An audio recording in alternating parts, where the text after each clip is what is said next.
السلام عليكم ورحمة الله. رمضان مبارك عليكم جميعا، ويا رب يكون صيامكم سهل وميسر. إن شاء الله النهاردة هنتكلم عن السحور، ليه مهم وإزاي نختار مكوناته بطريقة علمية تضمن لنا صيام بدون إرهاق بدون تعب بدون عطل. يلا نبدأ.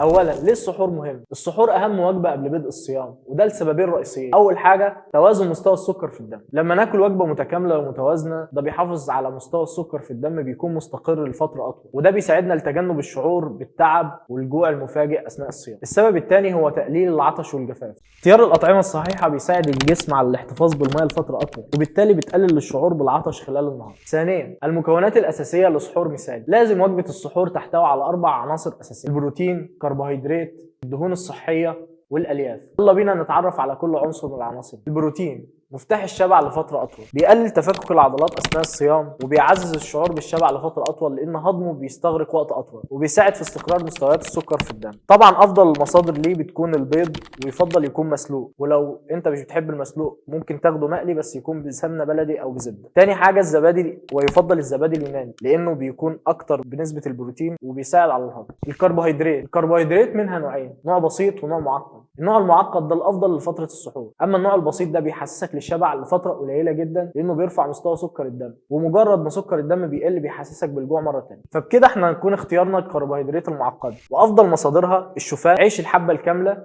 البطاطا المسلوقه او المشويه، الرز البني او الكينوا. ملحوظه مهمه لازم كله ياخد باله منها: تجنب الخبز الابيض والحلويات والمعجنات ده وقت السحور بالذات. ليه؟ لانها بترفع مستوى سكر الدم بسرعه وتنخفض بالتالي بسرعه وتشعر بالجوع بسرعه. الدهون الصحيه، تحسين امتصاص الفيتامينات، تدي طاقه طويله الامد، وبتحسن امتصاص الفيتامينات زي فيتامين A و D و E و K، وبتقلل الالتهابات وبتعزز صحه القلب. افضل المصادر زيت الزيتون، ويفضل انك تحطه على الفول او الجبنه القريش، حفنه صغيره من اللوز او الجوز وتكون غير مملحه، شرايح الافوكادو وتكون مع الجبنه او البيض. ملحوظه مهمه: لازم تتجنب الزيوت المهدرجه. الزيوت المهدرجه اللي هي زيت عباد الشمس، زيت الصويا، او اي نوع من انواع اللي بتتباع في السوبر، والاطعمه المقليه لانها بتحسسك بالعطش وبتزيد الاحساس بالخمول. واخر حاجه معانا وهي الالياف بتبطئ عمليه الهضم وتحافظ على الشبع، وبتساعدك على ترطيب الجسم وتقليل العطش لفتره، وبتحسن الهضم وبتمنع الامساك. طبعا افضل المصادر ليها يكون الخضروات، خاصه الخيار والطماطم والخس والجرجير واي نوع من انواع الفواكه قليله السكر زي التفاح والتوت والبرتقال. التمر مصدر ممتاز للالياف والطاقه الطبيعيه، وده هيكون لي فيديو منفصل ان شاء الله. ملحوظه: طبعا لازم تتجنب الفواكه الغنيه بالسكر زي العنب والمانجا بكميات كبيره لانها بترفع مستوى السكر بسرعه وتنخفض بسرعه. ترطيب: اشرب بذكاء. احنا مش جمال يا جماعه، مش بمعنى انك تشرب 2 لتر ميه، لا، الوضع مش كده. انت انسان مهما كان هيخرج الميه الزايده من جسمك بسرعه، فبالتالي لازم تشرب بذكاء. طبعا العطش هو اصعب حاجه بيمر بيها الصائم، فبالتالي